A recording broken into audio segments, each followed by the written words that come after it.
De chiffrer ces coûts va permettre de déterminer déjà les plus importants et donc derrière de définir des actions pour les réduire.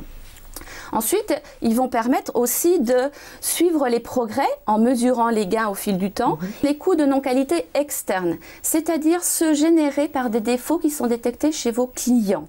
Donc ça peut être la réparation, les pièces qui peuvent être rejetées, les transports exceptionnels peut-être pour aller chez votre client ou envoyer des pièces. Ça peut être aussi les coûts générés peut-être par des pénalités.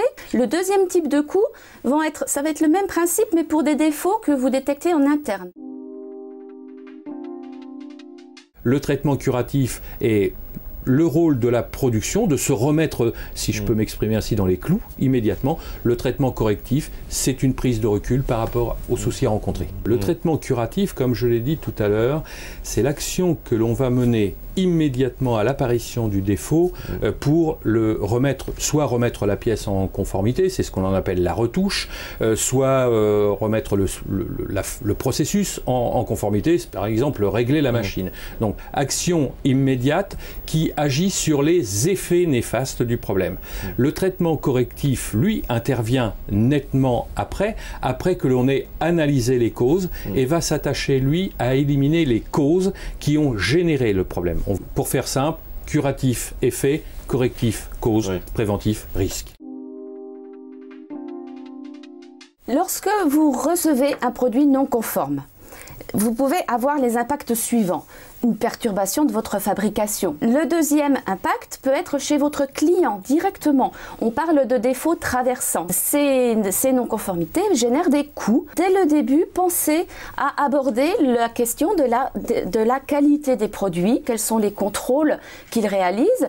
Comment ils maîtrisent leur fabrication? Comment ils vont maîtriser leurs délais? Et puis, parlez aussi dès le début de la façon dont ils traiteront vos réclamations.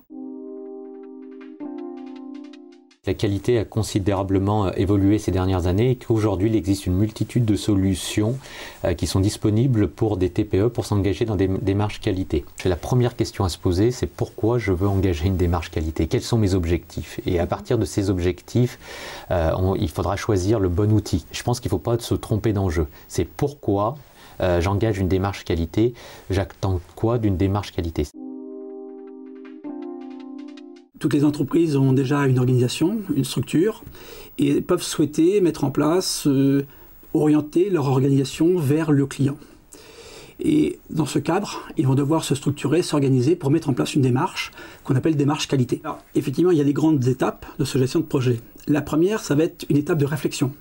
Une étape sur laquelle on va définir l'ambition qu'on veut atteindre. La deuxième étape, c'est l'étape où on va justement avoir cette étape de mise en œuvre. On va donc décider de se structurer, de s'organiser, soit avec des ressources internes, soit avec des ressources externes. La troisième étape va être tout simplement l'étape de mise en œuvre. Et on va dire que c'est le cœur du projet.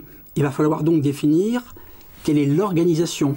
C'est à ce moment-là qu'on va parler de processus. Il y aura une quatrième étape, ça va être l'étape de surveillance et de contrôle. La norme ISO 9001 est la norme des systèmes de management de la qualité. Elle vise à assurer la satisfaction des clients et l'amélioration continue. La norme ne comporte pas d'exigences techniques qui seraient liées à des produits ou à des métiers. Elle vise principalement la satisfaction des clients et l'amélioration continue. Vous devez donc bien connaître les attentes de vos clients et vous organiser pour y répondre et pour progresser. L'amélioration constante fait partie d'un des grands principes de la qualité. Alors, on le retrouve au sein des normes ISO. C'est une activité régulière permettant d'accroître la capacité à satisfaire aux exigences. C'est la volonté de simplifier, d'améliorer, d'optimiser un fonctionnement d'une organisation. L'amélioration fait partie d'une boucle qu'on appelle la boucle de la qualité, ce qu'on appelle la roue de Deming, où la première partie est la planification, la prévision, l'anticipation. Le point numéro 2, c'est lorsque vous mettez en œuvre, vous mettez en pratique, vous réalisez votre prestation. Le troisième aspect, c'est lorsque vous allez mesurer, vérifier, surveiller. C'est la partie des indicateurs.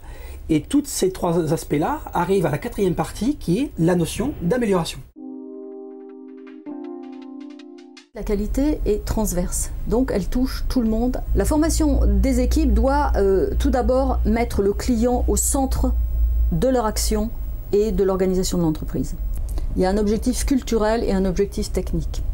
L'objectif culturel, c'est de créer cet état d'esprit, cette culture d'amélioration continue. L'objectif technique, c'est bien sûr de leur faire connaître le référentiel qui est la base de la qualité. Il faut savoir que les objectifs qualité sont un des objectifs de l'entreprise. On a les objectifs de volumétrie, les objectifs quantitatifs. Ça, on connaît tous les parts de marché, le volume de chiffre d'affaires, les indicateurs de type tarifaire. Et de l'autre côté, vous avez un certain nombre d'indicateurs qualitatifs. On peut trouver des indicateurs de type ressources humaines, des indicateurs de type satisfaction client. On peut aussi trouver des indicateurs sur la qualité du produit. La manière dont le comment va être réalisé, le collaborateur va avoir son mot à dire. Cette démarche aussi, elle est très structurante, puisque chacun va pouvoir connaître l'objectif de son collègue. La mise en place d'un système qualité est incontournable pour tout type d'entreprise pour assurer une bonne organisation. La mise en place de la qualité, ça passe beaucoup par une communication efficace. C'est beaucoup une histoire de communication. Il y a la structure du système qui donne les grandes orientations, il y a tout ce qui concerne les instructions de travail, les procédures écrites et la formation des personnes qui permet de mettre en œuvre ce système, et il y a la communication qui est le lien, le ciment qui fait que tous les acteurs peuvent s'impliquer dans la mise en œuvre. Pour définir le lean management, je dirais c'est une boîte à outils, mais aussi et surtout, à mon sens, un style de management et un état d'esprit. Style de management, état d'esprit, c'est considérer que l'on peut toujours améliorer ce que l'on fait, vouloir satisfaire le client et surtout aussi aider les employés à grandir en faisant attention à ce qu'ils font, en les aidant à mettre en place leurs idées. À titre personnel, je mets toujours en avant l'amélioration de la satisfaction des employés. Ensuite, effectivement, vient une amélioration de la satisfaction client, dans la mesure où vous améliorez vos processus, vous les rendez beaucoup plus fluides, donc vous allez mieux satisfaire les attentes du client. Comment faire pour mettre en place le lean management dans l'industrie? La première chose, c'est de dire pourquoi je veux faire du lean management. Mettre en place une structure de gouvernance, commencer par le début, on va faire du 5S. Les managers doivent passer 20 à 30% de leur temps à faire du coaching, à aller trouver les employés, à poser une question bête, comment puis-je t'aider? On peut effectivement appliquer le lean dans les services. Les trois conditions, un processus existant, un processus récurrent qui délivre cette fois-ci non plus des produits mais des services, et une dimension collective. Alors, les bénéfices sont, on va dire, pour moi, un seul type qu'après on va pouvoir décliner. C'est une bien meilleure connaissance de ce qu'on appelle la chaîne de valeur. C'est-à-dire, qu'est-ce qui a de la valeur pour le client et comment moi je réponds à ça? Quelles sont les étapes de mes processus qui me permettent d'apporter de la valeur en fonction de ce que veut le client?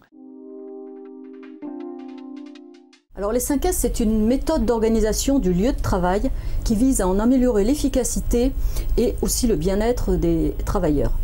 Alors c'est une méthode qui vient du Japon. Alors les 5S, ce sont les 5 premières lettres de 5 mots japonais qui signifient Seiri, éliminer, Seiton, ranger, Seizo, nettoyer, inspecter, Seiketsu, standardiser, et Shitsuke, respecter, progresser. Il est très important de respecter l'ordre des S et de ne pas en sauter un.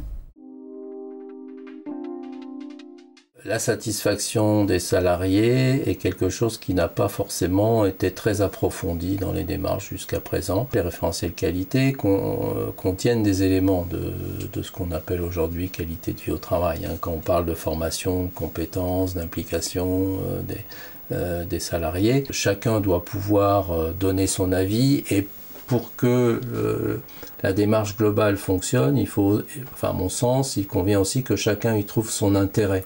Quand on fait des démarches qualité ou autres, où seule une partie de l'entreprise trouve son intérêt, bon, la direction et l'entreprise globalement, mais au détriment de contraintes pour une autre partie, donc souvent les salariés, eh bien c'est difficile à pérenniser.